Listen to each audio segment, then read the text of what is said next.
Mi nombre es Eve Saraví Cisneros, soy directora técnica del Laboratorio de Ecología de Pastizales, soy química y voy a hacer la charla junto con...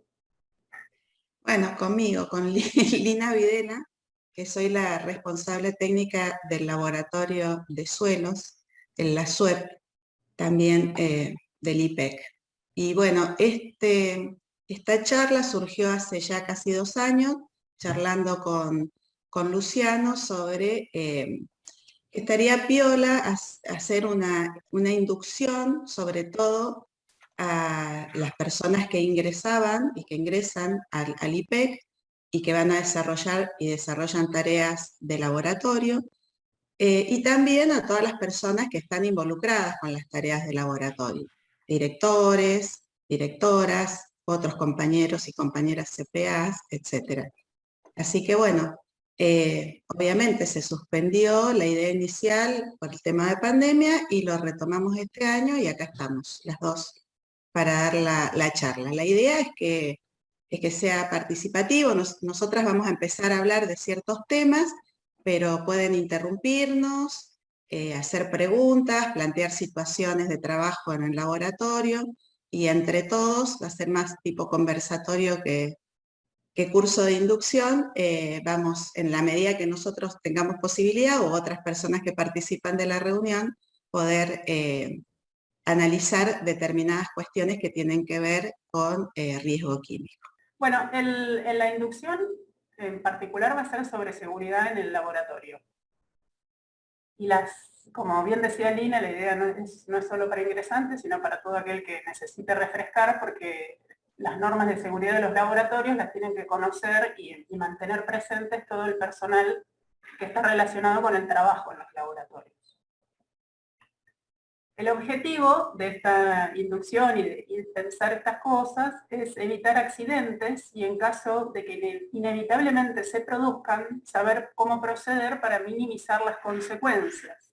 Nuestra finalidad es trabajar en una forma eficiente y segura en el laboratorio, conocer las responsabilidades que tenemos y las reglas básicas que hay que cumplir, y qué reglas se deben seguir para minimizar accidentes y enfermedades profesionales por desconocimiento, malas prácticas o condiciones inseguras. Un accidente es un acontecimiento fortuito que altera el orden regular de las cosas. Según la OMS, todo suceso inesperado que ocasiona interrupción en las tareas. Y un incidente es un casi accidente, pero sin consecuencias. ¿Por qué ocurren los accidentes? Por condiciones inseguras de trabajo, por actitudes inseguras en el trabajo. En los laboratorios puede ser por un error humano, por técnicas incorrectas y o pobres, por mal uso o malas condiciones de equipamiento, distracciones, estrés, cansancio, rutina, apuro, lugares superpoblados. Superpoblado sería que varios estén trabajando en simultáneo, que es una cosa que nos puede ocurrir en nuestros laboratorios. Mesadas ocupadas con cosas que no son las que estamos usando en ese momento. La mesada tiene que estar despejada para el trabajo que uno va a realizar en particular. Y es importante registrar todo tipo de accidente e incidente. Cualquier accidente o incidente que ocurra dentro de los laboratorios del instituto tiene que ser comunicado a los responsables, a sus directores si son becarios, pero también al responsable del laboratorio, para que podamos tomar registro de eso y tomar medidas correctivas para que no se repitan ese tipo de accidentes e incidentes. Y uno tiene que hacer una valoración de riesgo, que es una acción o serie de acciones relacionadas con identificar peligros y medir el riesgo asociado. El peligro es la posibilidad de que un agente produzca un efecto. Y el riesgo es la probabilidad de que ese efecto produzca un daño. El peligro no lo podemos eliminar, pero sí lo podemos controlar. Y no existe riesgo nulo, sino que lo que uno hace es tratar de reducirlo. Lo que tenemos que hacer es identificar peligros y evaluar riesgos a la hora de planificar un trabajo en el laboratorio. Acá hay una serie de ejemplos de peligros y riesgos asociados. Un peligro podría ser la manipulación de elementos cortantes como agujas, bisturí, y el riesgo es un pinchazo, un corte o una infección. Si hay un derrame de una sustancia química, que es un peligro posible, Frente al derrame, el riesgo es quemadura o inhalación de vapores tóxicos. Si se come, toma o mastica chicle dentro del laboratorio, que no debería ocurrir ninguna de esas cosas, hay riesgo de infección e intoxicación, entonces directamente dentro de los laboratorios no se come, no se toma, no se mastica chicle. Hace unos años se hablaba de no fumar, hoy ya no tiene sentido ni nombrarlo.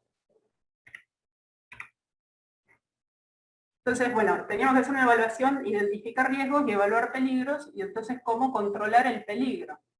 ¿Cómo hacemos para controlar el peligro que no podemos eliminar? Realizar buenas prácticas de laboratorio, probar una opción menos peligrosa, por ejemplo, usar otro tipo de solventes si la técnica dice benceno y el benceno está probado que es cancerígeno. Organizar el trabajo para reducir la exposición al peligro. Contención, equipos de protección común y equipos de protección personal. Contar con elementos para resolver emergencias como duchas, lavaojos y primeros auxilios. Este punteo de cómo controlar el peligro es lo que vamos a estar viendo a lo largo de esta presentación. En el laboratorio varían técnicas, reactivos, uso de equipos, se comparten espacios, todo esto aumenta los riesgos. Y si uno tuviera un laboratorio nada más que para una técnica y dos personas, los riesgos serían menores, pero en nuestros laboratorios se realizan varias técnicas y se utilizan distintos equipos. Bueno, ¿me están siguiendo? ¿Sigo? Porque como ni los veo, no sé si... Sí, Escucha sí. perfecto. No veo nada. Así que... Bueno, tipos de riesgo que pueden presentarse en el laboratorio. Riesgos eléctricos, riesgos de incendio, de explosión, ergonómicos, por la altura de las mesadas, por ejemplo, biológicos, físicos y químicos. Nosotras nos vamos a centrar nada más que en los riesgos químicos. El riesgo químico es aquel que puede producirse por exposición no controlada a agentes químicos y que puede afectarnos directa o indirectamente. Es decir, aun cuando no estamos realizando directamente una tarea con agentes químicos. Si uno está en el laboratorio y hay otra persona que está realizando tarea con agentes químicos, corre un riesgo químico. Y los efectos sobre la salud, generalmente de los riesgos químicos, de los agentes químicos, son menos claros que los efectos o los peligros físicos. Y tenemos que cuidarnos a nosotros y tenemos que cuidarnos a los otros que están trabajando adentro del laboratorio. Y otra de las cuestiones que yo siempre remarco es que nos tenemos que cuidar de todas las sustancias químicas. Generalmente las que se les conoce mayor peligrosidad es porque se ha trabajado durante muchos años con sustancias, como por ejemplo el ejemplo anterior, el del benceno. Durante muchos años se trabajó con el benceno creyendo que era inocuo y terminó resultando cancerígeno y se lo ha ido reemplazando por otros solventes. Que de esos otros solventes no diga que son cancerígenos no quiere decir que a largo plazo no pueda resultar, digamos, de la experiencia, algún dato de toxicidad que con el que hoy no se cuenta. Entonces lo que hay que hacer es cuidarnos de todas las sustancias químicas y usar los elementos de protección cuando trabajamos en el laboratorio. Y las sustancias químicas pueden producir distintos efectos sobre la salud. Eso va a depender del modo de ingreso al cuerpo, y eso se puede minimizar, de las propiedades de las sustancias químicas, para eso tengo que conocerlas, de la susceptibilidad del individuo a la dosis recibida. Generalmente es desconocido, uno no sabe qué susceptibilidad tiene a gente con los que nunca tuvo contacto. Y tiempo de exposición e intensidad o concentración, dosis, y eso se puede minimizar. Si hablamos de modo de ingreso al cuerpo y que lo podemos minimizar, las rutas de ingreso al cuerpo son los ojos, la piel, el tracto respiratorio, la ingestión y la inyección. Entonces, si tenemos esas rutas de ingreso, para minimizarlas más adelante vamos a ver formas de protección de todas y poder generar barreras a esos ingresos, para minimizar el riesgo. Y los daños que pueden producir las sustancias químicas serán locales, los que involucran al área del cuerpo en contacto, esto puede ser con ácidos fuertes, álcalis o oxidantes, o sistémicos, que involucran a tejidos u órganos no relacionados o alejados del sitio de contacto.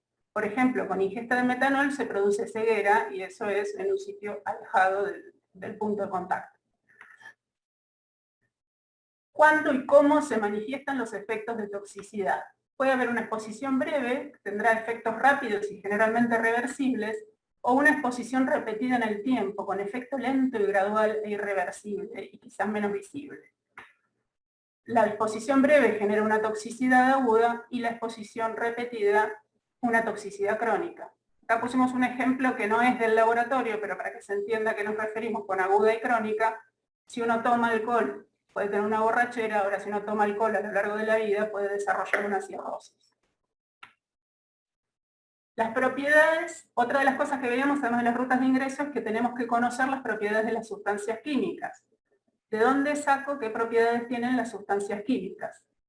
De las hojas de seguridad química, de las etiquetas de los envases o de los manuales de reactivos químicos. Siempre tienen que leer antes que empezar una técnica de todas las sustancias químicas que van a utilizar, sus propiedades, y lo mejor es leer la hoja de seguridad química o fichas internacionales de seguridad. Complementan la información de las etiquetas, porque la etiqueta tiene una información mucho más reducida por el espacio.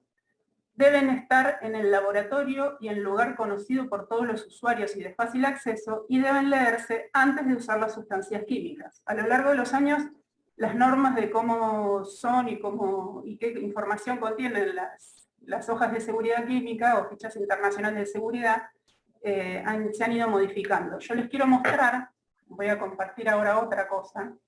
Lo que hice fue directamente miremos una ficha de seguridad de un compuesto formaldehído, busqué, y esta es una versión actual. Fíjense, aquí tiene la fecha 2019, la bajé de Sigma Aldrich en internet. Generalmente los proveedores de los productos mantienen actualizadas las fichas de seguridad, y cuando uno compra una sustancia química tiene que venir con la ficha de seguridad la más actualizada que se cuente. Tiene 16 secciones una ficha de seguridad en la actualidad. La sección 1 identifica la sustancia o la mezcla.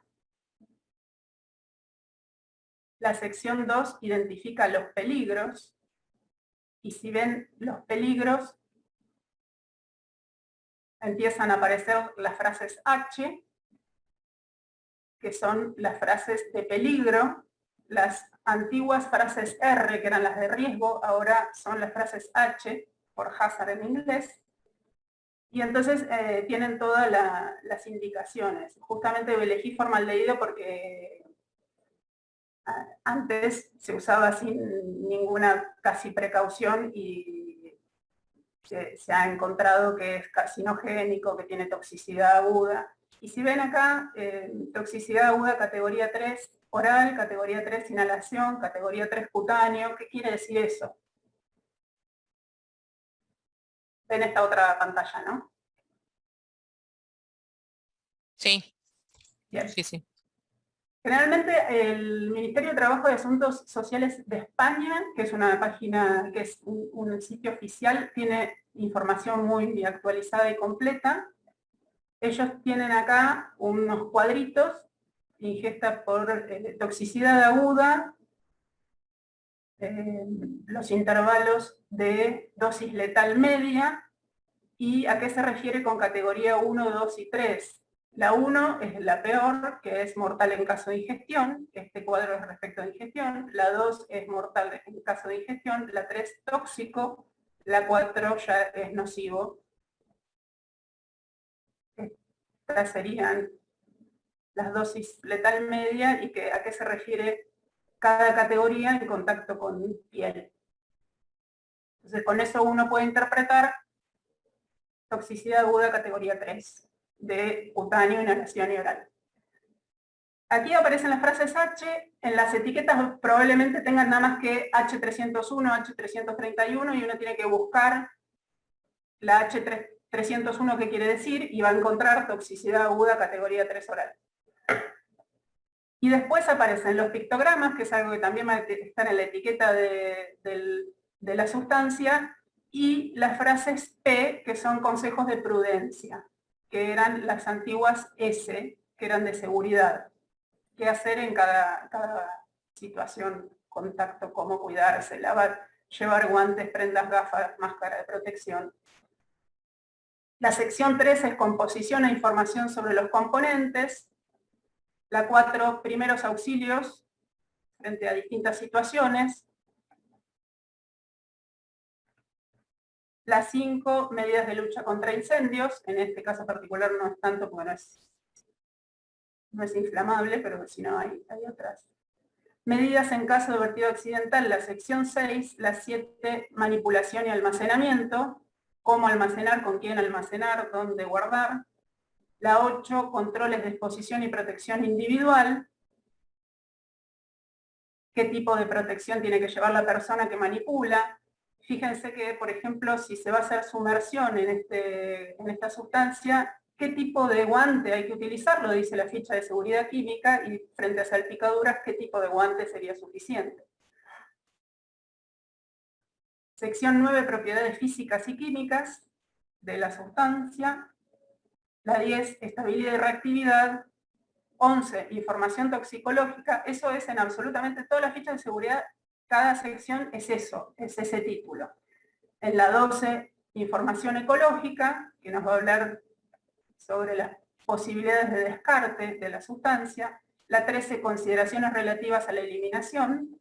Y la 14, información relativa al transporte. 15, información reglamentaria. Y 16, otra información que consideren de interés para colocar en la ficha de seguridad. Bueno, ¿alguna consulta de la ficha de seguridad?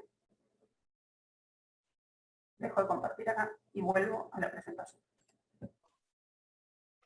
Sí, por ahí debe comentar que, así como lo dijiste vos, que antes de comenzar cualquier tipo de técnica en el laboratorio, es necesario conocer las fichas de cada una de las sustancias que uno utiliza, por un lado, y por otro, tener, no solamente conocerlas, en algunos casos es necesario tenerlas a mano, y voy a hacer referencia a un accidente que ocurrió hace unos años, que se rompió, estaba una persona manipulando en un laboratorio una sustancia altamente peligrosa, se le cayó, se rompió el recipiente de vidrio que lo contenía, y esa sustancia era muy volátil y altamente tóxica.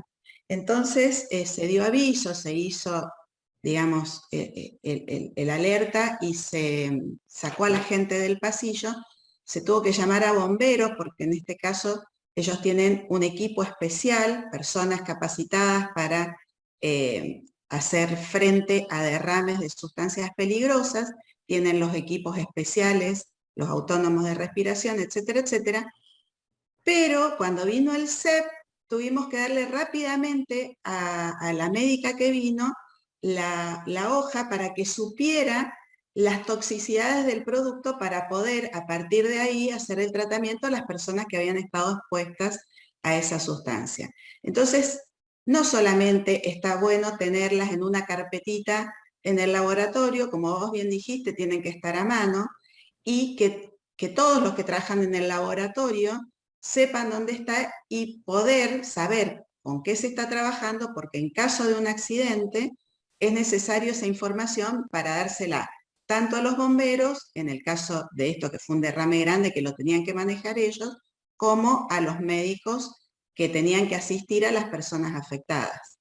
Entonces no es nada más que cumplir con el procedimiento de poner en la carpeta la hoja de seguridad, sino que es responsabilidad de todos conocerla y tener esa información a mano, porque ante un accidente hay que trabajar rápido, más si son exposiciones a sustancias altamente peligrosas. Perfecto. Bueno, y dentro de las hojas de seguridad vimos que para todas las sustancias químicas hay un número de CAS, pictogramas y frases H y P, que antiguamente eran las R y las S. Esto también esta información también va a estar en las etiquetas de los productos.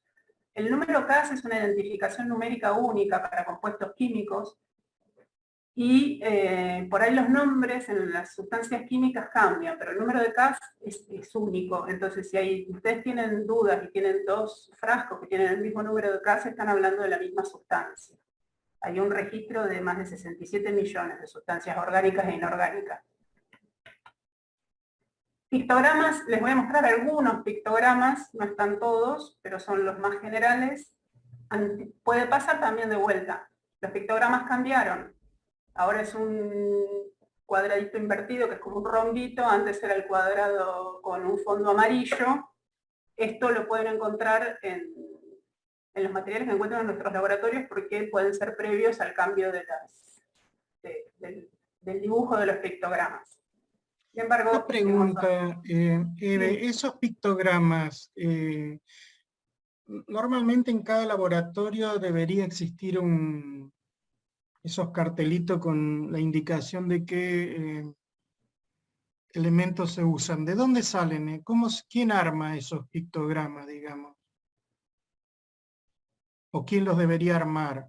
Los pictogramas, estos son los que van en las etiquetas y la etiqueta tiene que venir cuando uno compra el producto, tiene que venir ya etiquetado. Sí, pero viste, no sé, no lo he visto acá. En nuestro laboratorio no tenemos delante de la puerta toda esta serie de pictogramas que son como una advertencia previa al que va a entrar al laboratorio Y lo que pasa es sobre que qué depende sustancias se de manejan. qué esté en uso en el laboratorio en ese momento.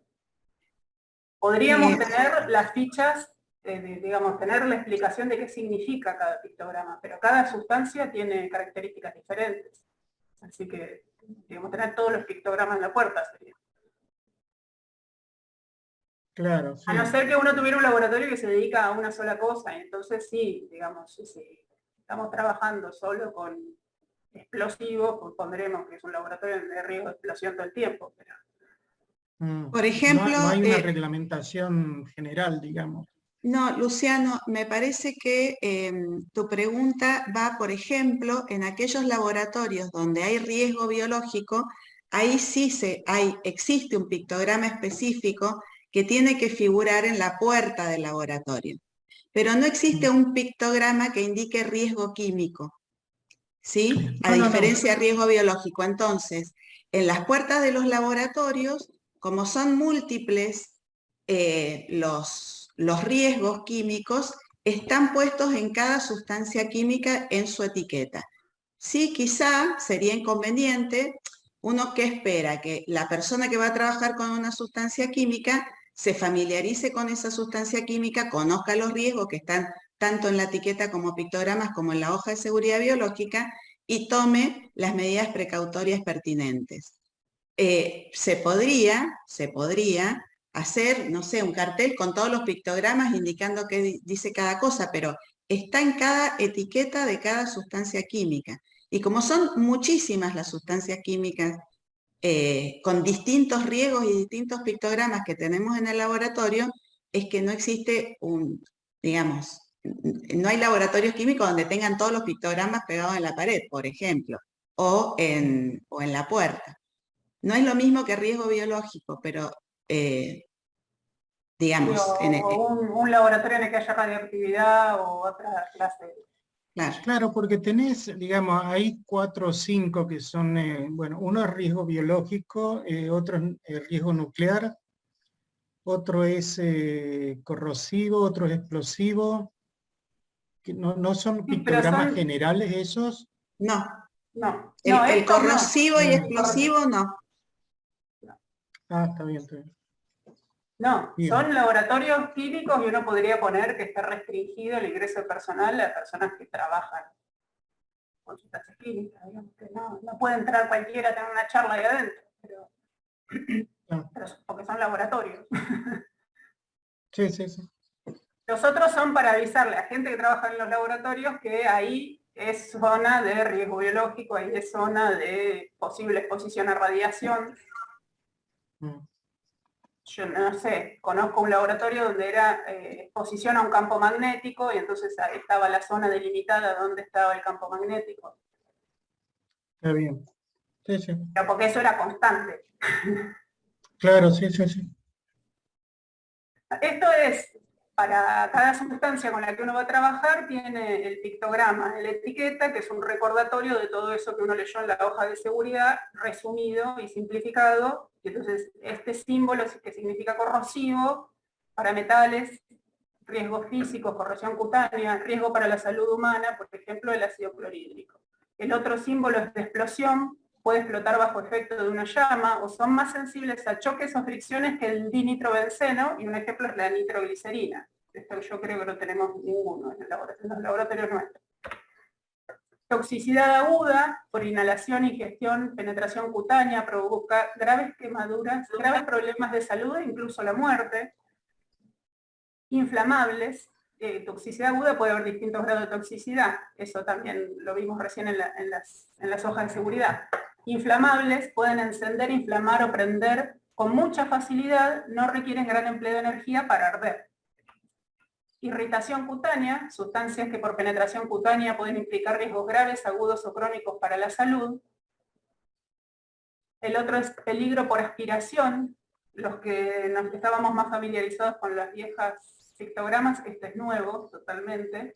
Por inhalación, ingestión o penetración cutánea puede implicar riesgos a la salud grave o agudos. Comburente, capacidad de incendiar a otras sustancias, facilitando la combustión e impidiendo combatir el fuego. Peligro para el medio ambiente, puede provocar daños al ecosistema a corto o largo plazo.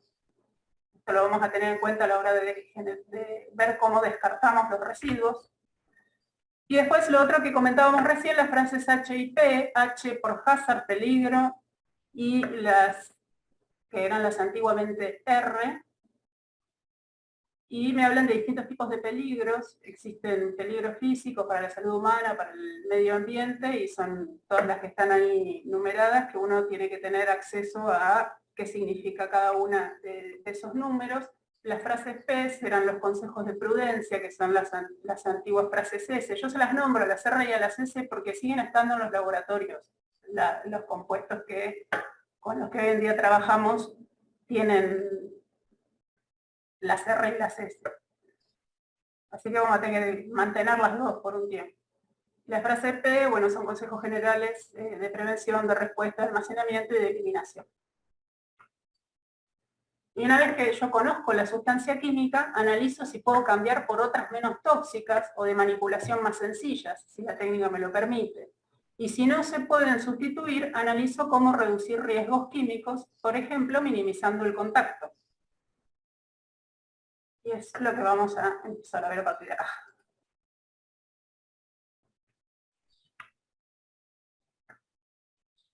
Bueno, ahora sigo yo. Eve, ¿me podés seguir pasando? Así no comparto yo. Sí. Gracias. Bueno, entonces, dentro de las normas de seguridad para laboratorio, a lo largo de los años se han ido implementando algunos procedimientos operativos estándar, que son los POE, para determinadas prácticas en el laboratorio. En el caso de las personas que tengan que operar o operan con gases criogénicos, sí o sí tienen que utilizar equipos de protección, en este caso guantes y máscara facial transparente. ¿Por qué? Porque el peligro son quemaduras por frío. Entonces, para evitar esas quemaduras hay que saber qué equipos de protección y qué procedimientos estándar existen.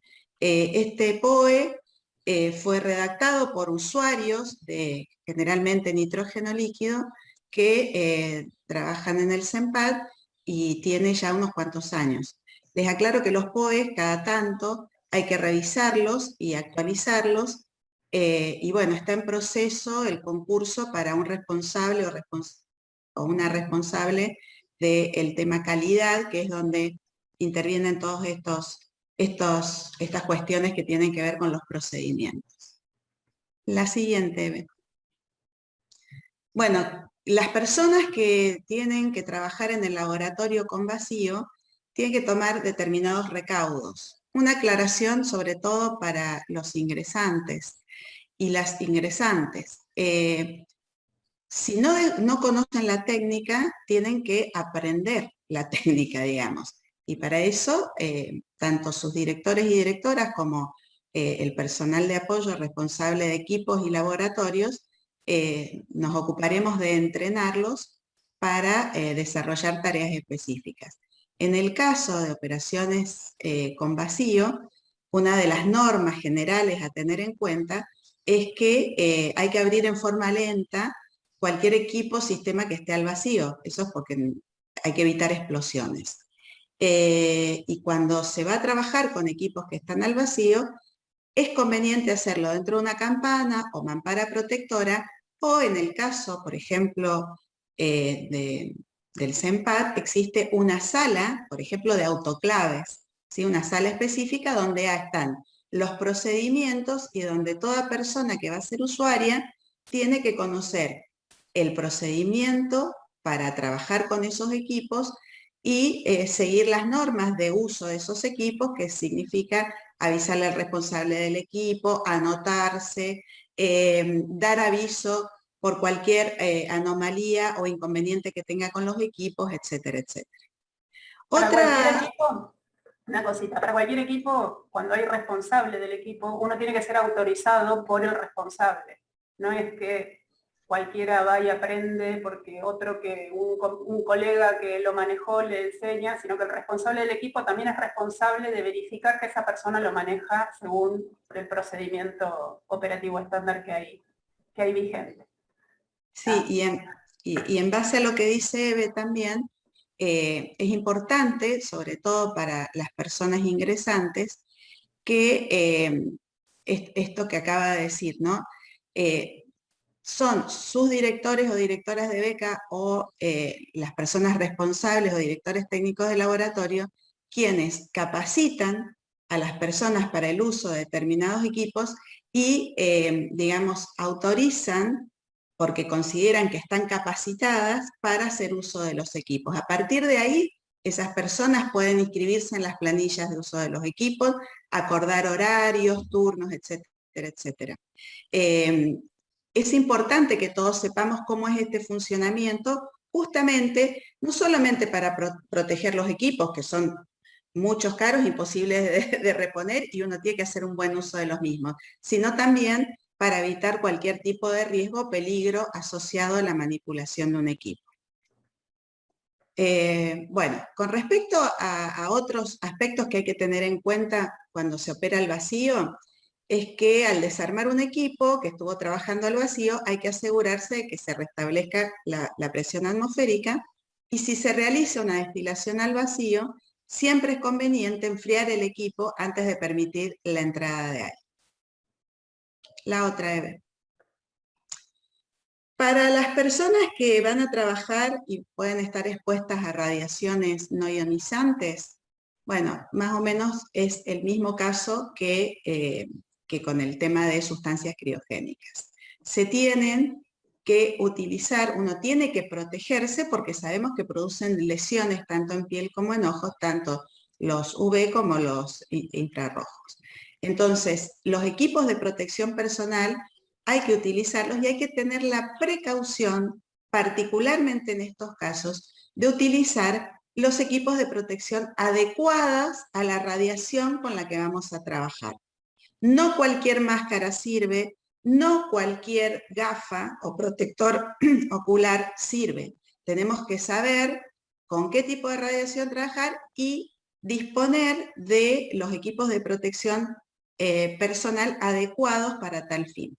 Y en los casos en donde generalmente son lugares, recintos ya identificados, donde se trabaja con estas radiaciones, es importante identificar el riesgo a través de señalética. Por ejemplo, cualquier otro dispositivo, le damos aviso a los compañeros que ocupan el espacio que vamos a estar trabajando con UV o IR y por lo tanto todos tenemos que protegernos. La que sigue. Bueno, también podemos trabajar con equipos de secado y muflas. Una cuestión, digamos, general para cualquier equipo que levanta temperatura es que no podemos colocar productos volátiles cuya temperatura de inflamación sea inferior a 75 grados. Ni en estufas, ni en hornos, ni en muflas. Cuando uno va a trabajar tanto con muflas como con estufas, pero fundamentalmente con muflas, hay que asegurarse antes de empezar la tarea en qué estado se encuentra el equipo. Si enciende bien, si podemos regular su temperatura, etcétera, etcétera. En general, para las muflas no se deben colocar productos húmedos.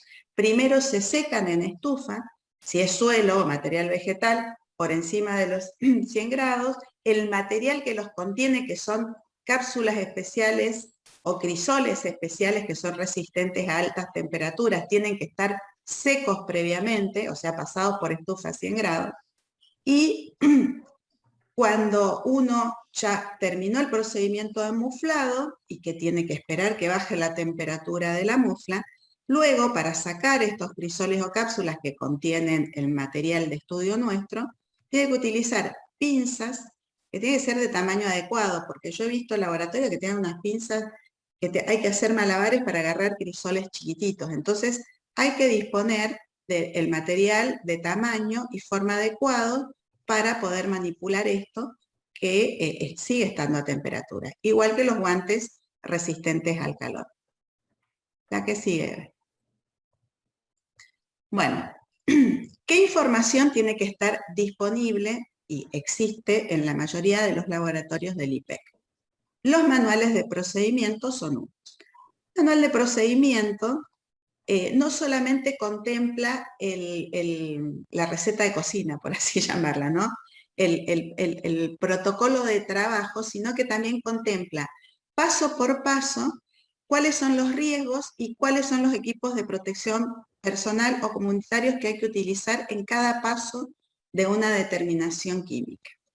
Los protocolos de trabajo en sí son estos famosos POEs, donde están indicados cada uno de los puntos a seguir para desarrollar una técnica. Los manuales de equipo también tienen que estar disponibles. ¿Por qué? Porque puede ser que estemos trabajando con un equipo, tenga un desperfecto, estemos en medio de una determinación con sustancias peligrosas y tenemos que saber rápidamente recurrir a información para ver si lo podemos solucionar al tema o de qué manera suspender la tarea si el equipo no va a funcionar. Y por último, las hojas de seguridad de productos químicos. Y acá, nuevamente, vamos a insistir con el tema de que no sirve solamente que estén en una carpetita dentro del laboratorio, sino que cuando me voy a disponer a hacer una técnica determinada, tengo que tener estas cuestiones, toda esta información a mano, saber dónde encontrarla rápidamente en caso de un accidente. La que sigue.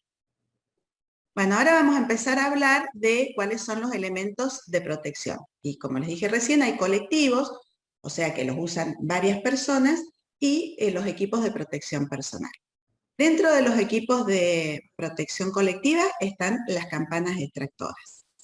Otros equipos son, por ejemplo, las cabinas de seguridad biológica. La diferencia entre uno y otro es que una campana extractora lo que permite es que el operario, digamos, no esté expuesto a las sustancias químicas porque trabaja en un lugar donde hay un flujo de aire que sale desde las espaldas, o sea, desde el laboratorio, ingresa a la campana extractora y sale por el extractor. Entonces, la persona que trabaja está protegida. Mientras que una cabina de seguridad biológica, además, protege a la muestra, ¿sí? Y existe una en el Peine Nuevo, donde se realizan sobre todo tareas referentes a microbiología, etcétera, etcétera. ¿Qué es conveniente? Que tanto campanas extractoras como cabinas de seguridad biológica sean certificadas. Certificar significa por un ente que esté, digamos, autorizado a la certificación, que haga las mediciones, que vea que funciona bien, que los filtros funcionan bien si es que los tienen, etcétera, etcétera. Y eso se hace periódicamente. Otros equipos de protección colectiva son recipientes de transportes, tanto de material infeccioso como de químico. Por ejemplo, si yo tengo que desplazar un frasco de ácido sulfúrico concentrado de un laboratorio al otro, no se tiene que llevar en la mano, por más guantes que usemos, sino que hay que llevarlo en un recipiente que lo contenga en caso de que haya algún tipo de accidente. La que sigue. Bueno, otros no son equipos de protección, pero son las salas comunes de autoclave, las consideramos espacios que tienen condiciones controladas para equipos que trabajan con alta presión y temperatura. Los lavaojos, ustedes si han recorrido los nuevos, el Peine I, van a ver que a mitad de pasillo hay una cosa que no se entiende qué es, que antiguamente fue una ducha y lavaojos. que era común para todo el pasillo. Eso no está funcionando hace años. No se puede recuperar, todo el sistema de cañería no funciona y demás. Entonces recurrimos a tener lavaojos en cada laboratorio. Si no se tienen esos lavaojos que están rellenos con agua, ¿no? Y sirven para, en caso de salpicaduras en los ojos, asistir a la persona que está accidentada, se puede usar sachet de soluciones fisiológicas, que en el caso de una salpicadura personal o de un compañero o compañera de trabajo, se rompe y se aprieta para darle presión y ayudarlo a lavar el ojo. Después lo vamos a ver con detenimiento. Bueno, las duchas de seguridad, como les comentaba, las que están en el pasillo no funcionan. Y los equipos de seguridad contra incendios, que para el caso del laboratorio, de los pasillos de los laboratorios, son los matafuegos, porque el sistema de lucha contra incendio que existía originalmente en el edificio no funciona. La que sigue. Bueno, volvemos a la campana. Es recomendable, ustedes en cada POE lo van a tener, y además en función de lo que establezca la hoja de seguridad biológica de las sustancias con las que van a trabajar, es muy probable que parte de las determinaciones o toda la determinación se tiene que realizar bajo campana extractora. Entonces, lo primero que hay que hacer es asegurarse de que la campana funciona. Y para eso hay que encenderla antes de comenzar a trabajar. Una manera fácil de saber si hay una buena extracción, a ojímetro por decirlo así, es colocar una hoja de papel en la base y bajar a la altura de trabajo la puerta de la campana, que es una puerta frontal. Entonces uno va a ver, según el flujo de extracción, si flamea es que está circulando aire, está saliendo por el extractor. Otra cuestión que hay que asegurarse antes de empezar a trabajar es que la mesada de la campana se encuentre limpia y que funcione el sistema de la puerta, ¿sí? Que se pueda desplazar, porque no todos tenemos la misma altura y la tenemos que regular a la altura de trabajo de cada uno. ¿Qué se pone en la mesada de la campana para hacer una determinación? Solo el material necesario para trabajar. No es conveniente poner todos los frascos completos de reactivos, sino que nosotros tenemos que hacer un procedimiento de trasvase y tener el material solo el necesario. ¿Eso por qué? Porque como lo dijo Eve al principio, el tema de tener mesadas despejadas y ordenadas nos evita accidentes. Entonces, una de las cuestiones que tenemos que tener en cuenta es no atiborrar la mesada de la campana con material. En caso de que por un desperfecto eléctrico o mecánico de la campana se detiene su funcionamiento, tenemos que interrumpir el trabajo inmediatamente. Estamos trabajando con sustancias peligrosas que nos afectan a nosotros y a los compañeros o compañeras que están en el laboratorio. Entonces, hay que interrumpir inmediatamente el trabajo, cerrar todo lo que se pueda la puerta. Les aclaro que las puertas de las campanas no son herméticas, no se cierran al 100%.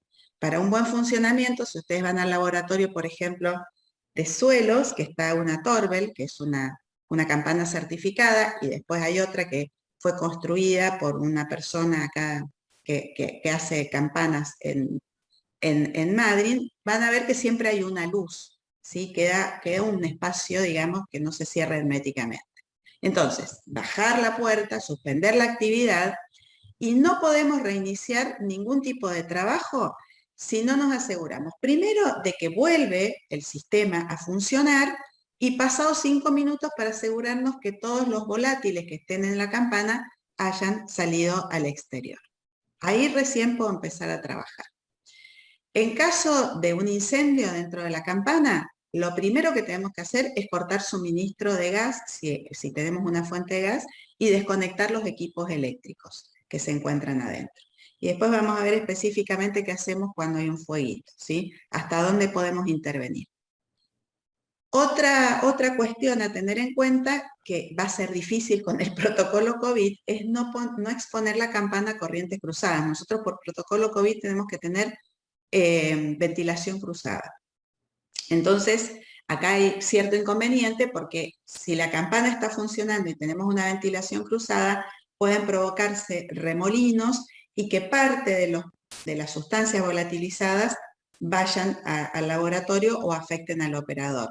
Entonces, esto lo vamos a tener que tener en consideración con cada una de las tareas que vamos a estar realizando.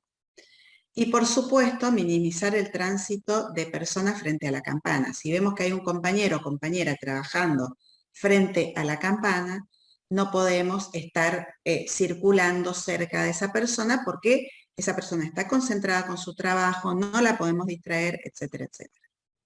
La que sigue. Bueno, acá hay un esquemita donde pueden ver de qué manera trabajar bajo campana.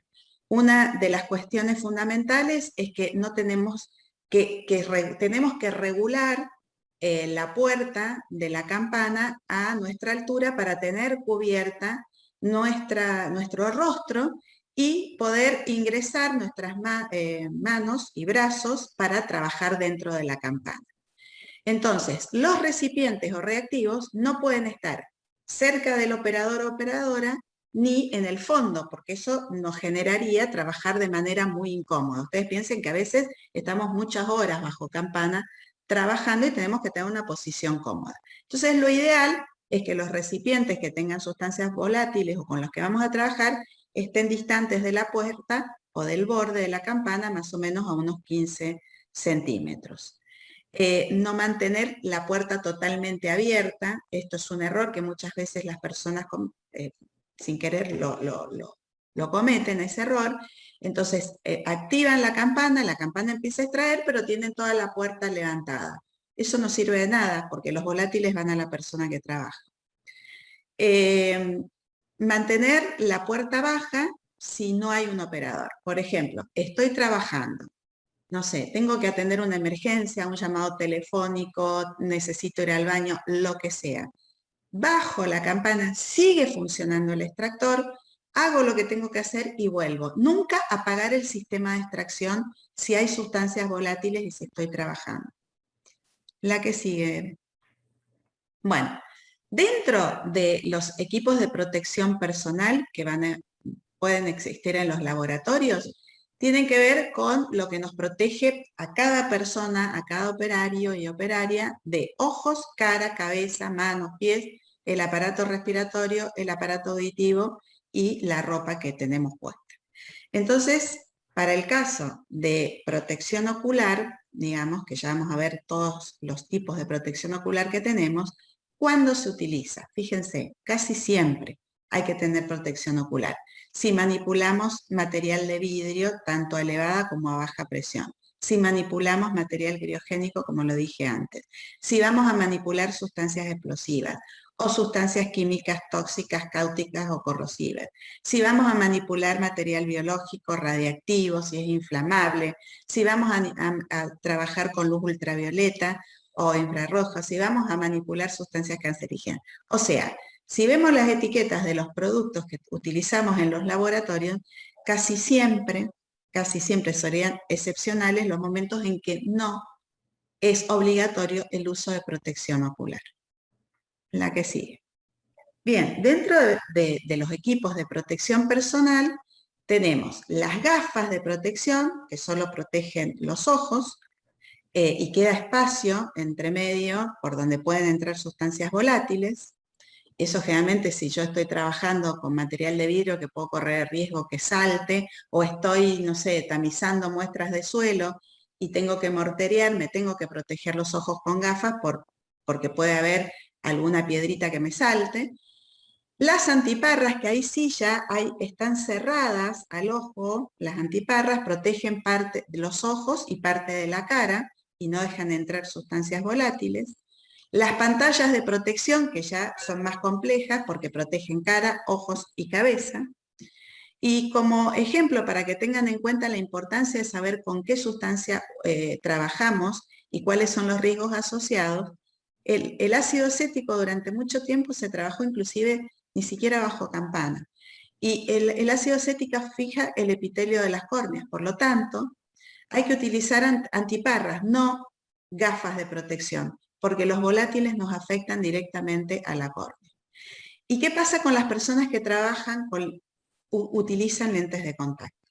Bueno, las recomendaciones que hacemos siempre con EVE es que en lo posible, si van a hacer técnicas donde hay sustancias peligrosas que pueden, y hay un riesgo de salpicadura, es que no usen lentes de contacto, que usen anteojos. Ahora bien, si no hay más remedio, una de las cuestiones a tener en cuenta es que ante una salpicadura en el ojo, no se puede manipular el lente. Hay que primero asistir a la persona, entrar a lavarle el ojo y después manipularlo, porque el lente interfiere al lavado del ojo. Entonces, si es posible, no sé cuántas personas utilizan lentes de contacto, lo ideal es que al momento de hacer determinaciones en el laboratorio y donde hay riesgo químico, utilicen anteojos y se protejan con todo lo que se pueden proteger. La que sigue.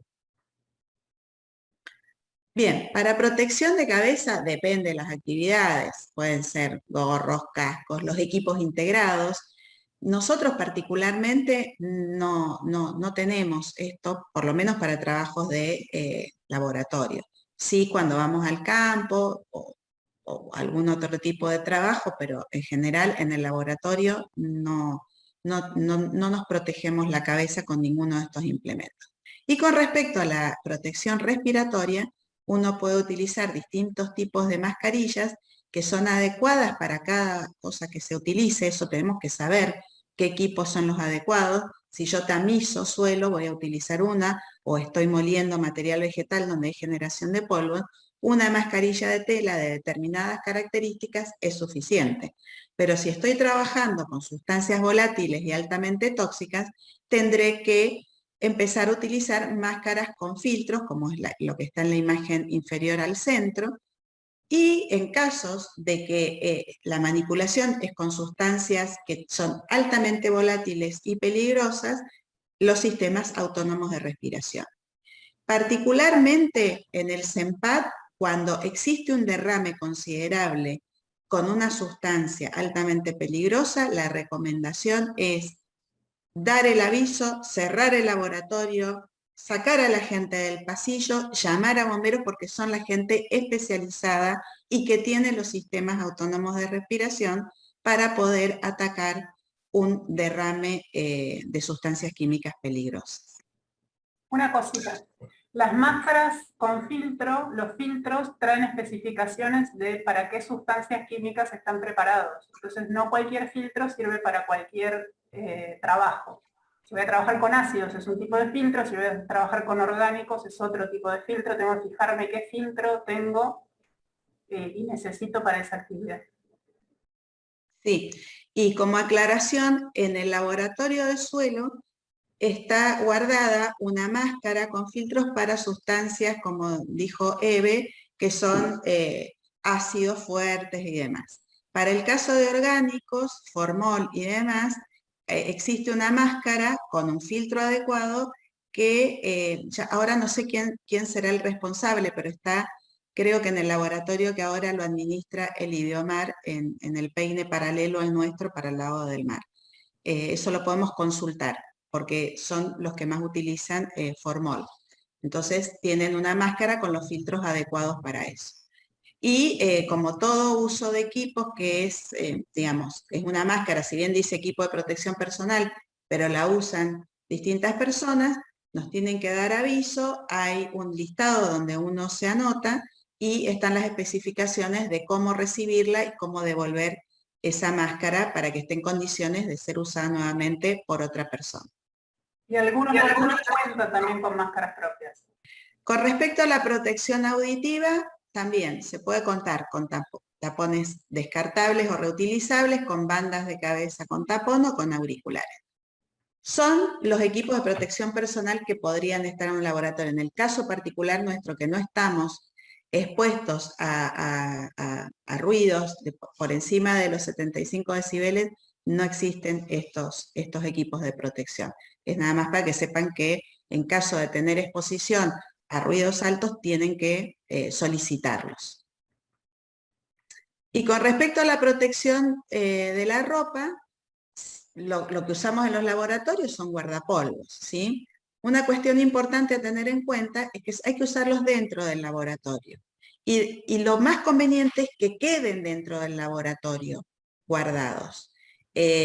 No es conveniente, y esto tiene que ver con buenas prácticas de laboratorio, que uno está trabajando en el laboratorio, quiere ir al baño y se pasea por los pasillos con el guardapolvo puesto, ¿sí? No debería sacarse el guardapolvo en el laboratorio, igual que los guantes, si tiene guantes puestos, y recién lavarse las manos y salir al exterior.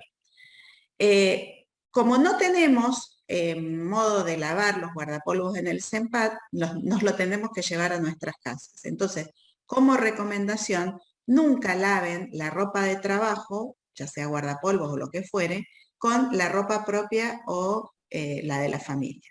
Tiene que ser lavados aparte porque estamos exponiéndonos a sustancias peligrosas. Bueno, tiene que estar siempre bien abotonado. Un guardapolvo puesto y abierto no sirve para nada. Tiene que estar abotonado. Algunos prefieren que sea prendido atrás. Para el caso nuestro nunca hemos tenido guardapolvos prendidos atrás y cuando ha habido algún tipo de accidente o incidente no hemos tenido problema en sacarlo, pero sí es importante tener en cuenta el tema de los puños.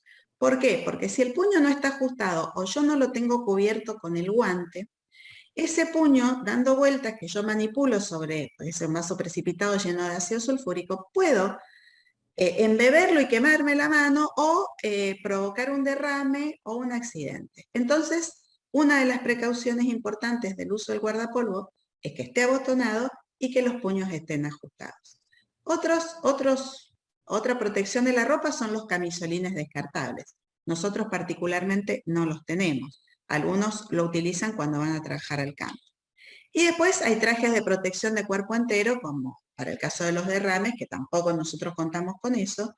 En el laboratorio de EVE existe, que está muy bueno, una especie como delantal de carnicero de un hule muy grueso, entonces eso también nos evita, porque si tenemos una salpicadura en el guardapolvo de ácido sulfúrico, lo más probable es que se nos arruine el guardapolvo y que nos pase a la ropa nuestra. Entonces, ante la manipulación de algunas sustancias altamente oxidantes o corrosivas, es conveniente usar también este otro tipo de protección de la ropa. Y una cuestión, los guardapolvos no se guardan apilados uno encima del otro en una percha porque estamos poniendo la parte que va en contacto con el cuerpo de la persona encima del exterior de otro guardapolvo. Entonces se guardan en ganchos separados para que siempre quede resguardada la parte que va en contacto con la ropa. Bien, bueno, y como recomendación, ya nadie usa corbatas, pero bueno, lo ponemos, porque por ahí tenemos un galán en el IP. No usar corbatas, no usar collares, billutería, aros grandes, bufandas, con respecto al calzado, ni sandalias, ni ojotas, ni zapatillas, porque ante un derrame, todo esto nos provoca más riesgo. Entonces, cuando trabajamos en el laboratorio, evitar cualquier cosa que pueda engancharse, generar, digamos, un derrame, lo que sea. Dale nomás. Bueno, el cabello. Es conveniente siempre tener el pelo recogido cuando se trabaja en el laboratorio. Y con respecto a los cuidados de extremidades superiores de mano, siempre, además del protocolo COVID, el lavado de manos tiene que ser frecuente después de manipular cualquier sustancia, ya sea infecciosa, clínica, productos biológicos, químicos, animales, lo que sea. Y también lavarse las manos después de cualquier manipulación en el laboratorio y antes de salir del laboratorio. Por más que tenga los guantes puestos, ¿sí? Yo descarto los guantes, lo mismo me tengo que lavar las manos. Esto es parte de las buenas prácticas de laboratorio. La siguiente. Bueno, como vieron en las hojas de seguridad que les mostró Eve, cada sustancia especifica en esas hojas de seguridad el tipo de protección de manos que tenemos que tener, que son los guantes. En general, ustedes van a ver en nuestros laboratorios que hay guantes de látex y de nitrilo, que son apropiados para casi todas las circunstancias. Si tengo que hacer lavado con ácidos, no, tengo que tener guantes especiales que me permitan tener sumergidas las manos dentro de los ácidos. O si voy a manipular sustancias calientes, guantes que sean resistentes al calor. Pero en general, para todas las determinaciones químicas, lo que normalmente tenemos en los laboratorios son los guantes de látex y nitrilo. Lo que tenemos que saber es, en función de la técnica que hacemos y los productos químicos que utilizamos, la compatibilidad con el tipo de guantes que deberíamos usar. Y esos guantes no pueden ser de cualquier tamaño y espesor. Está especificado el espesor en las hojas de seguridad, pero el tema del tamaño es todo un tema. ¿Por qué? Porque los que tenemos manos chiquitas no podemos usar, y usamos normalmente un guante de tamaño S o P de pequeño, no podemos usar un L o un XL, porque nos sobra por todos lados y eso nos hace inseguro nuestro trabajo, porque se nos caen las cosas, porque se nos pueden volcar, porque no tenemos un buen agarre de la sustancia, porque tenemos un guante que nos baila. Obviamente, esto parece una obviedad, pero ¿qué pasa? En algún momento van a ir a trabajar, se van a encontrar con que no tienen un guante del tamaño T y se van a calzar cualquier guante. Bueno, no lo hagan, por favor. Soliciten los guantes del tamaño adecuado para ustedes. Eso lo pueden solicitar, si son becarios o becarias, a sus directores y directoras respectivos. En el caso de cualquier usuario en el laboratorio, lo tendrán que hablar con las responsables o responsables de los laboratorios y tienen que estar los materiales de protección personal al alcance de las personas. Años A decían, bueno, yo trabajo lo mismo porque tengo que hacer las cosas igual, aunque no tenga todos los equipos de protección personal. Las cosas han cambiado, por suerte, entonces no se permite trabajar en el laboratorio sin tener los equipos de protección adecuados para cada cosa que se hace en el laboratorio. Otra obviedad, pero siempre la repetimos y vuelvo a insistir, nunca están de más, las medidas de seguridad tienen que ser redundantes y estos cursos tienen que ser, nuestro speech en estos cursos también es redundante. Si tenemos guantes puestos y estamos haciendo una determinación química, no podemos con los guantes puestos tocar equipos, otros que no sean los que estamos manipulando, ni atender el teléfono, ni abrir una puerta, ni mucho menos irnos con los guantes puestos hasta el baño, ni tocarnos la cara, ni el pelo, ni la ropa, ni nada. O sea, tenemos que tener especial atención en nuestras determinaciones químicas para evitar cualquier tipo de accidente con una mala práctica en el laboratorio. Y para sacarnos un guante que puede estar contaminado con cualquier sustancia química y descartarlos, hay que saber sacárselos. Y con EVE pensamos de qué manera se los podíamos mostrar acá y es bastante complicado. Así que cuando empiecen a ir a los laboratorios, en vivo y en directo, les vamos a mostrar la manera adecuada de quitarse para no contaminarse las manos y descartarlos de modo adecuado. Eso se la debemos para cuando empecemos ya a estar en los laboratorios con los ingresantes o si hay dudas de gente que ya viene trabajando. ¿La que sigue? Bueno, volvemos a decir lo mismo. La importancia de las buenas prácticas de laboratorio para reducir los riesgos son responsabilidad de todos, no solamente del que opera o la que opera una técnica, sino que esa persona también es responsable de las demás personas que están a nuestro alrededor, ya sea dentro del laboratorio, en los pasillos, en otros lugares. Entonces, ¿cómo empieza un trabajo en el laboratorio? Lo primero que tenemos que hacer es pensar y diseñar el experimento o la determinación química que vamos a hacer. Y eso empieza con la selección del protocolo. Y seleccionar el protocolo implica no solamente cada paso a seguir para una determinación química, sino también todo lo otro que dijo Eve, que tiene que ver con ver si se pueden reemplazar reactivos que son altamente peligrosos, hacer más eficiente un equipo, etcétera, etcétera. Uno hace la determinación, ¿no? Hicimos el ensayo, hacemos la determinación, ya tenemos nuestros datos, pero bueno, ahora hay que procesar los datos, pero la determinación no termina ahí. La determinación en un laboratorio termina cuando yo lavo el material, obtuve ya el dato, pero ahí no se termina la cosa. Lavé el material, descarté los residuos, ¿sí? Y dejé todo ordenado como recibí esa mesada o ese laboratorio. Entonces, cuando alguien pide tiempo, una mesada, un equipo en un laboratorio, tiene que tener en cuenta que la cosa no termina cuando ya tomó el último dato del equipo o la última titulación, sino que cuando dejó todo en condiciones nuevamente para que otras personas lo sigan usando. La redundancia en las medidas de seguridad siempre tienen que estar presentes y nadie tiene que tomar a mal que cualquier responsable o responsable de becario o de laboratorio le indique permanentemente: tenés el equipo de protección personal, tenés los guantes adecuados, te los estás colocando, ¿dónde estás disponiendo los residuos? ¿Te hace falta algo? O sea, entre todos hacemos que el ambiente de trabajo sea lo más seguro posible. Otra cuestión de buenas prácticas es el trabajo de A2 en laboratorio, que también, en este caso, en algunos laboratorios puede contraponerse con los protocolos COVID, donde la capacidad de carga se ha establecido en una persona. ¿Por qué es recomendable el trabajo de A2? Porque ante cualquier accidente, la otra persona puede asistir al o la accidentada. Eso es fundamental. Si no se puede, porque nos toca ir un fin de semana a hacer una determinación X, lo que yo siempre le digo a directores y directoras de beca es que si un becario o becaria tiene que ir a trabajar al laboratorio un fin de semana, tiene que ese director responsabilizarse de hacer un seguimiento, avisar a la persona de garita para que se dé una vuelta y demás, porque no puede estar trabajando sola. Y yo lo que recomiendo particularmente para la SUEP es que los experimentos con sustancias peligrosas y que son más complejos se realicen durante la semana en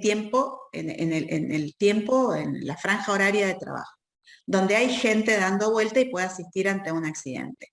Mientras que determinaciones que son menos riesgosas, porque tengo que procesar una muestra, tamizarla, ponerla a baño María, lo que sea, pero no tengo un riesgo alto con sustancias químicas, que se realice los fines de semana, pero bajo la supervisión, en caso de becarios y becarias, de sus respectivos directores y directoras.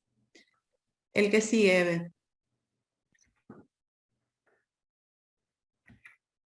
No me está respondiendo. Ahí está. Ah, bueno, ahí pasó la última, que era orden y limpieza.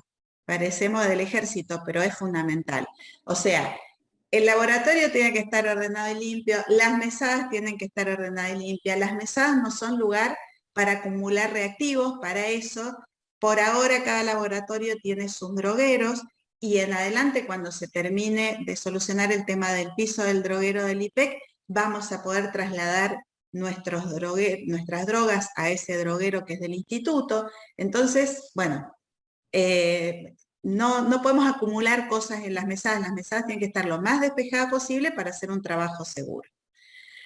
Otra vez lo mismo, no comer ni tomar en el laboratorio, ni maten, ni nada, ¿sí? Ahora ya sabemos que por protocolo no podemos ni comer ni tomar, pero digamos, en algún momento se va a terminar de normalizar todo y no se puede ni comer ni tomar en el laboratorio. Obviamente, estas son cosas, parecen obvias, pero las vivíamos. No podemos guardar nuestros alimentos y bebidas en las heladeras de los laboratorios, de donde hay muestras biológicas o productos químicos, donde se pueden contaminar.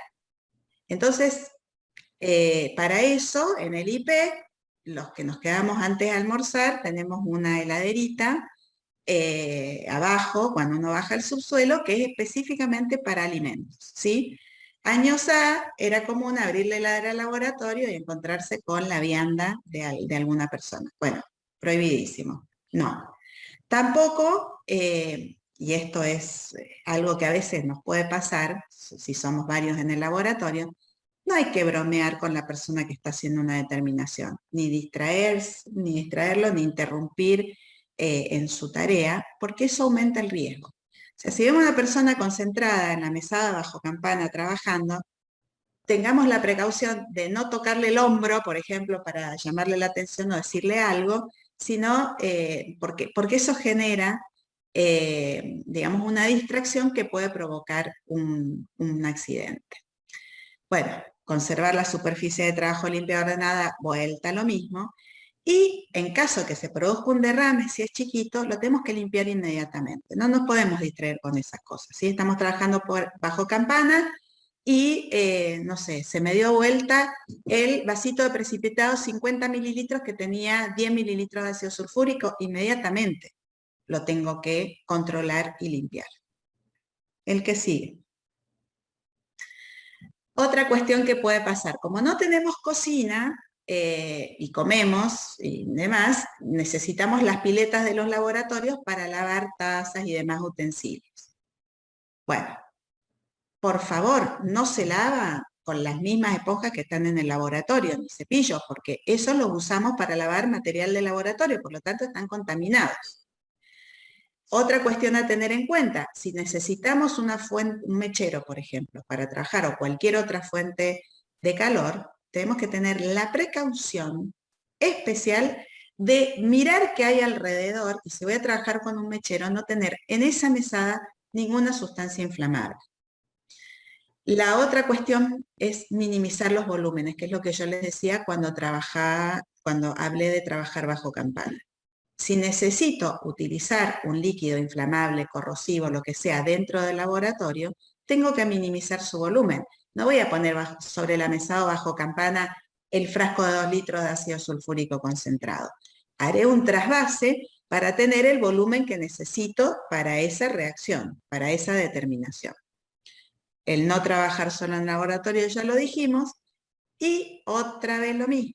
Al finalizar toda experiencia en el laboratorio o una jornada en el laboratorio, hay que lavar el material o, si es necesario, porque así lo establece el protocolo, hay que dejarlo en remojo en forma adecuada, disponer los residuos de manera adecuada y limpiar las mesadas antes de irnos, ¿sí?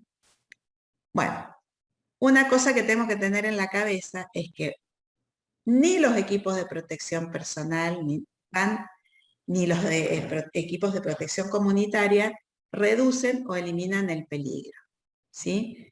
Y solo protegen al usuario, los equipos de protección personal, no al entorno. Por eso tenemos que ser responsables con nuestro trabajo y dar aviso en caso de algún accidente o de un derrame o lo que sea, porque las demás personas que no están haciendo esa determinación no están atentas porque suponen que no están con riesgo. Entonces, hay que ser de algún modo empático con todos y todas las que trabajamos en los laboratorios y en las oficinas aledañas para no poner en peligro no solo a nosotros mismos, sino a nuestras y nuestros compañeros. Bueno, ¿cuáles son los procedimientos básicos ante una emergencia por contacto con sustancias químicas? Vamos. Entonces, si hemos sufrido una salpicadura o nos hemos empapado con, es raro, pero puede pasar, con alguna sustancia tóxica o corrosiva, lo primero que hay que hacer es lavar con agua, mucha agua, no hay que usar solventes, no hay que usar otra cosa, agua durante muchos minutos, al menos 15, para asegurarnos que hay un lavado de la superficie afectada. En caso de grandes derrames, lo que es conveniente es usar ducha de seguridad. En el caso nuestro no las tenemos. Así que hay que ayudar a ese compañero o compañera lavándolo. Y mientras se enjuaga, hay que remover la ropa contaminada.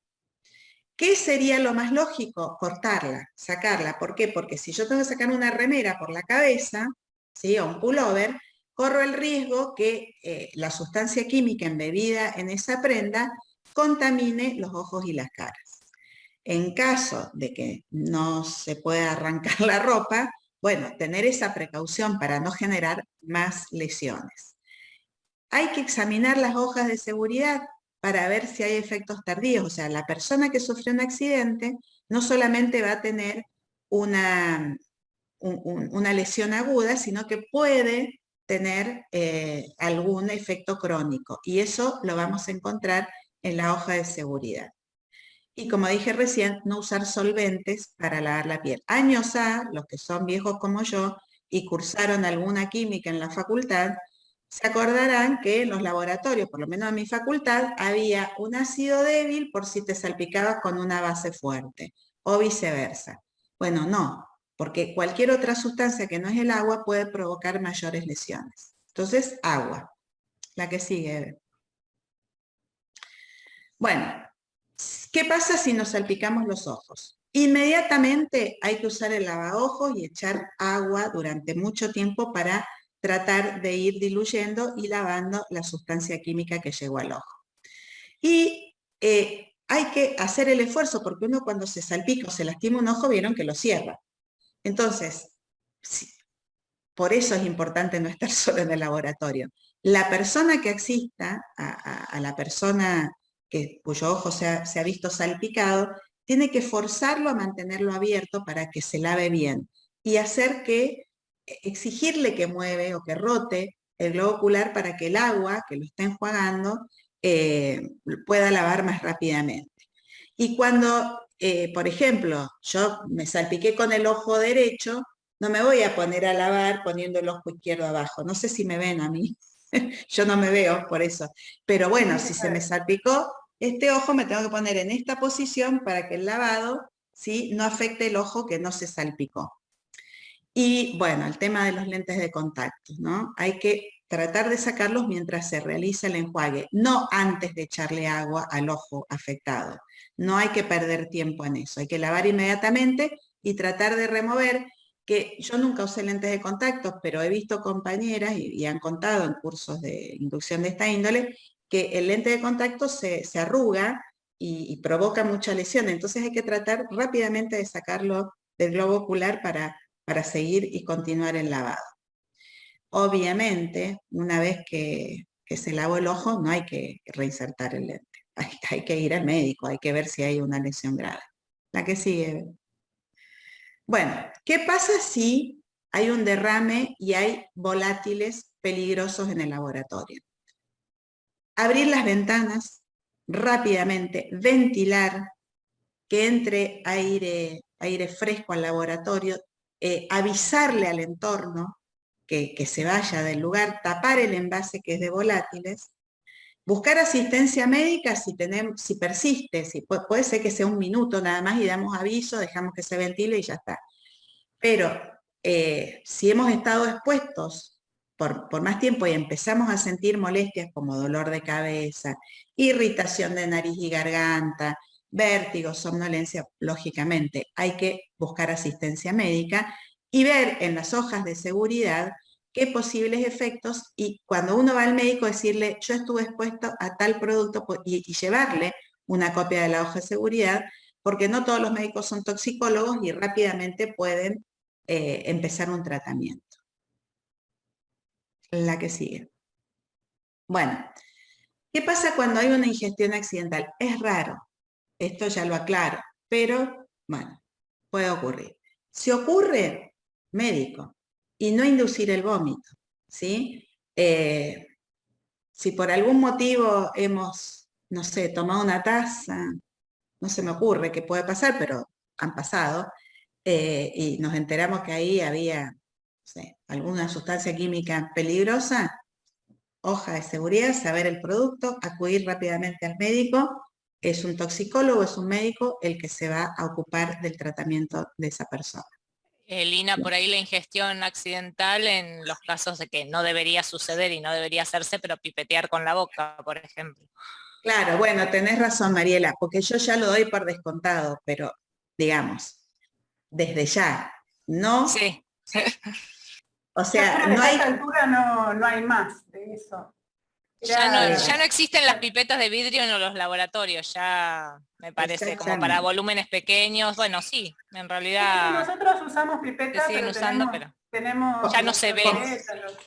Con propipetas trabajamos, nadie supuesto. manipula la pipeta, pero bueno, está bien que lo aclares, Mariela, porque no hace tanto tiempo, yo ya estoy vieja, pero tampoco considero que pasó un milenio, hacía mis prácticas de química inorgánica y de química analítica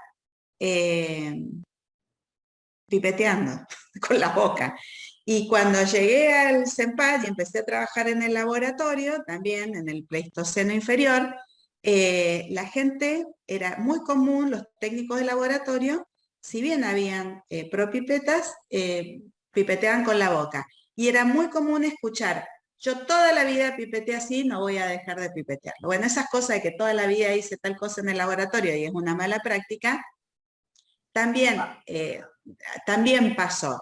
Yo creo que a esta altura, que los jóvenes han transitado las universidades teniendo en cuenta las normas de seguridad y demás, ya son cosas que han quedado en el pasado. Eso lo espero.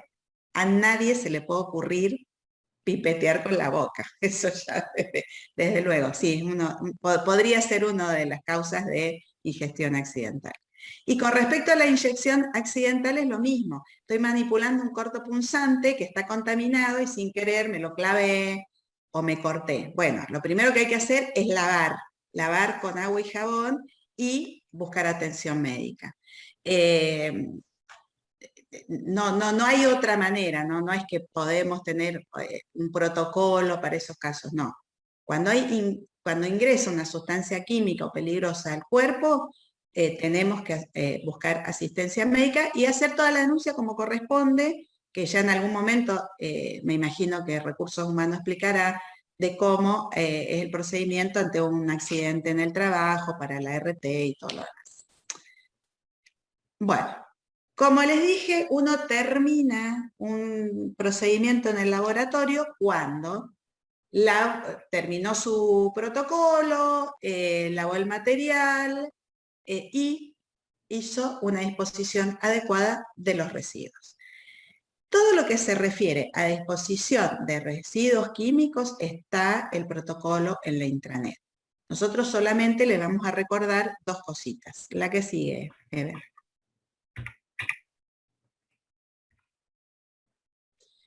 En el caso de residuos químicos, por ejemplo, solventes o soluciones corrosivas o tóxicas, nunca tirar los residuos a la pileta. Eso no va a cloaca, ¿sí? No se puede, o sea, hay que disponerlos en recipientes adecuados que según el residuo, puede ser recipientes de vidrio o recipientes de plástico que tienen una densidad adecuada, que esos se encuentran, se los tienen que solicitar a los responsables del laboratorio, que sabemos dónde están,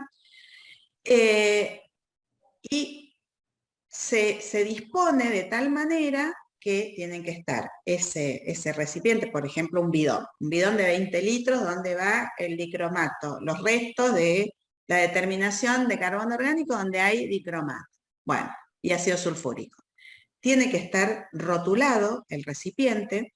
En el rótulo tiene que figurar claramente qué residuo es. ¿Por qué? Porque después hay que hacer una disposición final de eso. Como no hay empresas en Patagonia que hacen la disposición final, sino que están en el norte, hay que contratar empresas de transporte autorizadas para transporte de sustancias peligrosas. Y la disposición final la hacen esas empresas en función del tipo de residuo que es. Y para los tipos de residuos tienen una nomenclatura, ¿sí? Un Y determinado. Si yo no sé qué residuo es, sale carísimo esa disposición final porque se lo considera como un NN, que es altamente peligroso. Y por ahí, las empresas que hacen disposición final de estos residuos, si es algo, no sé, alguna sustancia química que puede ser tratada en un horno pirolítico, es mucho más barato su tratamiento. Por eso hay que identificar el tipo de residuo, para hacer una disposición final responsable de ese residuo. La etiqueta tiene que tener fecha de inicio de almacenamiento. Yo pido un bidón porque tengo que empezar a descartar ahí sustancias químicas peligrosas.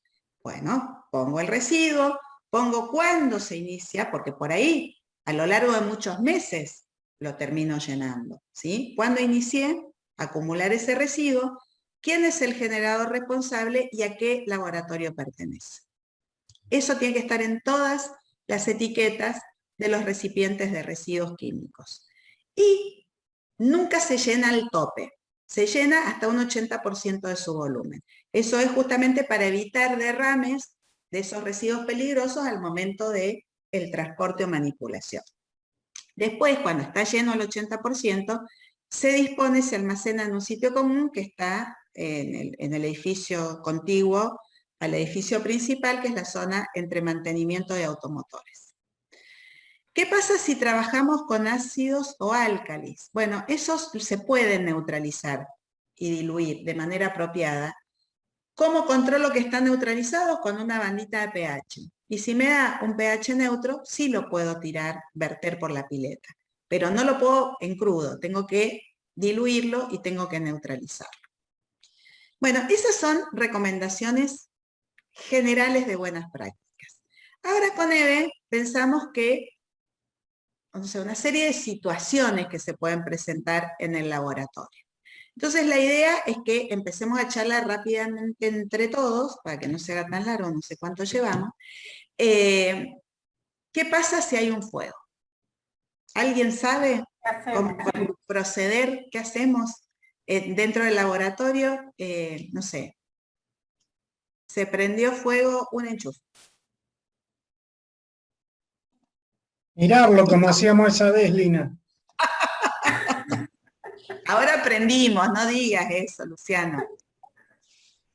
Bueno, yo no recuerdo la verdad, se me va. Bueno, la idea de esto es hipotetizar posibles situaciones y tenerlo charlado de antes, porque es la manera después de actuar rápidamente frente a la situación en concreto. Si uno no lo pensó, no sabe qué hacer y se queda mirando. Una vez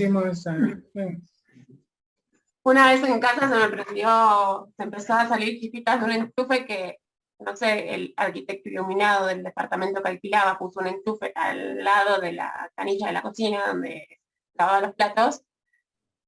Y lo primero que se me ocurrió fue ir a bajar la térmica.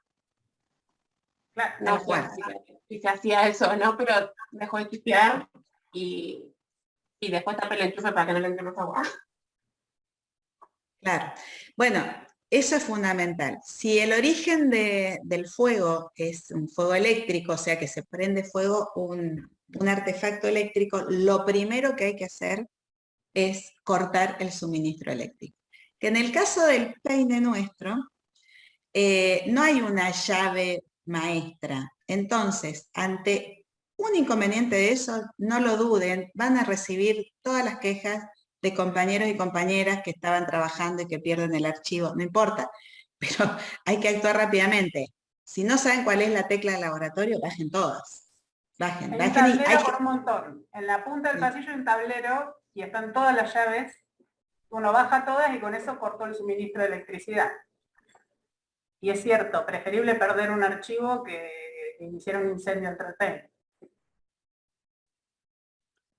Y después es avisar a mantenimiento que hay un inconveniente eléctrico para que ellos sí se encarguen de verificar cuál es la llave, cuál es el inconveniente, desechar ese enchufe que estaba teniendo un problema o la parte que fuera que estaba teniendo un problema. Y en el caso que sea, por ejemplo, un lugar donde estamos trabajando con llamas, ya sea un mechero o lo que sea, y se nos desmadra, empieza un fuego, lo que hay que cortar es el suministro de gas también, ¿sí? En esos casos. Ahora bien, nosotros, nadie es bombero. Entonces, podremos atacar un fuego cuando es incipiente y lo primero que hacemos es esto, cortar suministro eléctrico, cortar suministro de gas. Y tratar de sofocar. La sofocación va a depender de qué se trate. No sé si querés pasar las otras... Dale. Esto es una foto del peine I, donde se ve la disposición de los matafuegos, y después de cerca los matafuegos que están en todos los pasillos del CENPAT. Los revisaron la semana pasada. Tienen revisiones anuales por parte de organismos especializados que los recargan y los vuelven a certificar y poner en vigencia. Sí, y una cosa que quería comentarles es que particularmente estos, vieron que dicen, se alcanza a ver bien en la foto, la etiqueta es de color verde, ¿sí? y tiene la letra A, B y C, que lo que está indicando es que puede atacar fuegos de sustancias sólidas, como, no sé, vidrio, cartón, todo lo que sea, de sustancias inflamables líquidas, que es el B, y de riesgo eléctrico. ¿Por qué? Porque se empieza a prender algo por una cuestión eléctrica que después puede continuar quemándose como un fuego tipo A. Pero particularmente estos que tienen la etiqueta verde, el agente extintor que tienen no daña equipos, ¿sí? Es un polvo extintor que lo que hace es sofocar el fuego, pero las partículas que tienen como una espuma muy gruesa no es tan volátil que pueda afectar a computadoras y otros equipos. Son los que tenemos nosotros en el pasillo, y si se fijan en la foto de la principal, están dispuestos tanto para la escalera del pasillo de la derecha como de la izquierda. Y hay otro más a mitad de pasillo. Esto es una adquisición, está a mitad de pasillo y una serie de adquisiciones que hizo el instituto hace relativamente poco para cumplir contar con elementos de seguridad ante posibles accidentes. Está la vieja ducha y lavaojos que no sirve y no se usa, y al lado hay unos baldes de arena para posible contención de derrames de sustancias químicas. Por ejemplo, si hay un ácido en el piso, se lo podría contener con esta arena, o para sofocar algún fuego. Hay un instructivo arriba de los baldes esos tienen arena, se sacan fácilmente, pesan, pero son de sacado rápido. Hay un instructivo de cómo hay que usarlos. Hay una cajita que dice abajo manta ignífuga. Esa cajita tiene adentro una manta para sofocar un fuego sobre algo o sobre alguien. Se lo puede envolver a alguien si por algún motivo se le prendió alguna prenda, y eso lo que hace es sofocar el fuego y evitar que continúe. Hay también un balde, ese balde blanco que ven es para contención de derrames. Se saca el balde, también tiene un instructivo que, digamos, cada uno de nosotros los puede ir a leer. Después esos instructivos es bueno saber cómo manejarlos, mirándolos con atención cuando estén en el pasillo. El balde ese tiene adentro mantas absorbentes para la contención del derrame, y además el balde sirve para, una vez que se hizo la absorción de todo lo que se había derramado, descartar las almohadas esas con lo que se derramó, que ya lo absorbieron. Y una escalerita, porque hay algunas cosas que tenemos que hacer en altura y no teníamos cómo subir de manera segura. Estas son fotos más de cerca de algunas, están los números de emergencia. Les quería mostrar, hay una fotito acá, no sé si logran ver, son los 2 brigadistas que trabajan en el Peine. Ahora, por el protocolo COVID, nos va a pasar que no necesariamente van a estar presentes cuando estemos trabajando, pero son los encargados, si están, son los encargados de ayudarnos a evacuar en caso de algún accidente. Tenemos los números de emergencias ante distintos tipos de emergencias, el instructivo de los baldes, de cerca la manta ignífuga. Los laboratorios, la EPA y la SUEP, y creo que alguno más, tienen manta ignífuga dentro del laboratorio también, que es ese envoltorio blanco. El de fauna tiene. Y el de fauna. Y estos almohaditas verdes que ven son también ahí dentro de los laboratorios para pequeños derrames, para hacer absorción en pequeños derrames, y son compatibles con ácidos y con orgánicos. Sí, una de las cosas que queremos, digamos, hacer hincapié es lo siguiente. Nosotros podemos atacar un fuego incipiente, pero si el fuego se desmadró, lo que tenemos que hacer es cerrar el laboratorio, dar aviso a toda la gente que está en el Peine, comenzar la evacuación, dar aviso a bomberos de manera inmediata y retirarnos. No podemos ponernos a hacer de bomberos porque no tenemos la capacidad. Igualmente, si hay un derrame importante de una sustancia. Ya hay un antecedente de lo que pasó en el CEMPAD con sustancias peligrosas derramadas. Entonces, si el derrame lo puedo manejar porque es poco volumen o la sustancia no es tan peligroso volátil y demás, tengo todo lo que les acaba de explicar Eve. Pero si el derrame va acompañado de mucha generación de gases y de riesgo de incendio, hay que cerrar el laboratorio, hay que dar aviso a los bomberos que tienen un equipo especial de respiración autónoma y saben cómo disponer y qué hacer con derrames de sustancias peligrosas y evacuar, ¿sí? No hay que perder tiempo cuando vemos que la capacidad de controlar un fuego ya no está dentro de nuestras manos. No tenemos más nada que hacer. Lo que vale es cada minuto de aviso a bomberos, ¿sí?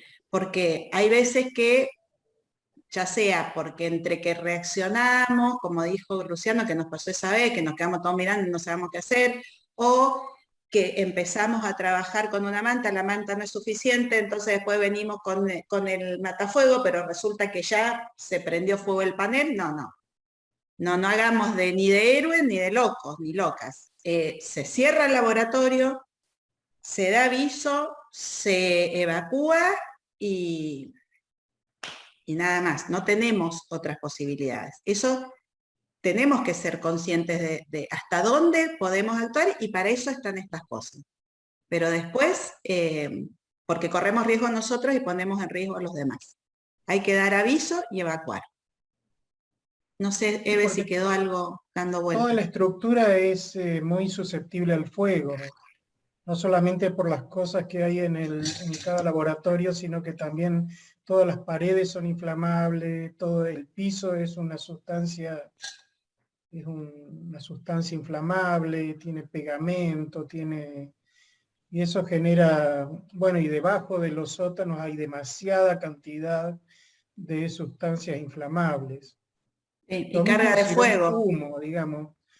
La otra vez, cuando ocurrió ese incidente con el ácido, hubo algunos directores que se enojaron porque se llamó a los bomberos.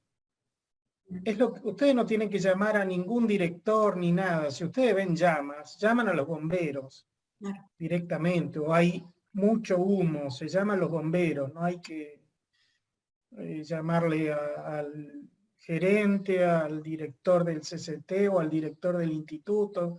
Nada, simplemente se llama y dar aviso a todos los que están trabajando, ¿no? Porque sí, además, por supuesto. Al lado de la oficina que ni se entera. No usar pasos intermedios porque eso lleva lo mismo con una emergencia de cualquier otro tipo. Se llama al hospital, a la ambulancia, eso, y después se llama, digamos, si pasa algo, no me llaman a mí, che, Luciano, se está incendiando, llamamos a los bomberos, qué sé yo. No es así. No. Esto no pasa por una cuestión ni jerárquica ni nada, es responsabilidad de todos. Y fíjense, no sé si las y los ingresantes saben, como mostraba Eve en esta diapo arriba a la izquierda, está el número del CEP. Eso también es importante que lo tengan presente. El CEMPAD paga el servicio de, digamos, asistencia médica de emergencia a el CEP. Todos los trabajadores y trabajadoras del CEMPAD estamos cubiertos por el CEP. Entonces, vemos que alguien se siente mal, que se cortó, que se cayó, que se accidentó y demás. Para eso tenemos el número de emergencia. La asistencia tiene que ser lo más rápida posible. Y si el CEP, que es lo que pasó con ese derrame, considera que no puede, digamos, atender a las personas que estuvieron afectadas años con este derrame que cuenta Luciano, fue los médicos del hospital a los que se les dio, a mí me tocó darles la hoja de seguridad de esa sustancia para saber cómo monitorear a las personas afectadas y qué tratamiento hacerles. Entonces, hay un accidente de cualquier tipo que involucra la salud de alguna persona, la primera emergencia digamos, la primera asistencia médica la hace el CEP. Si el CEP se le informa qué es, ellos mismos se ocupan de comunicarse con el hospital, ¿sí? Hay un inicio de incendio que no puede ser controlado, ahí tenemos el teléfono de emergencia de bomberos para dar aviso de manera inmediata. Digamos, cada minuto ante un accidente, un fuego, un derrame, un accidente de una persona cuenta. Entonces hay que hacerlo lo más rápido posible y saber dónde tenemos esa información.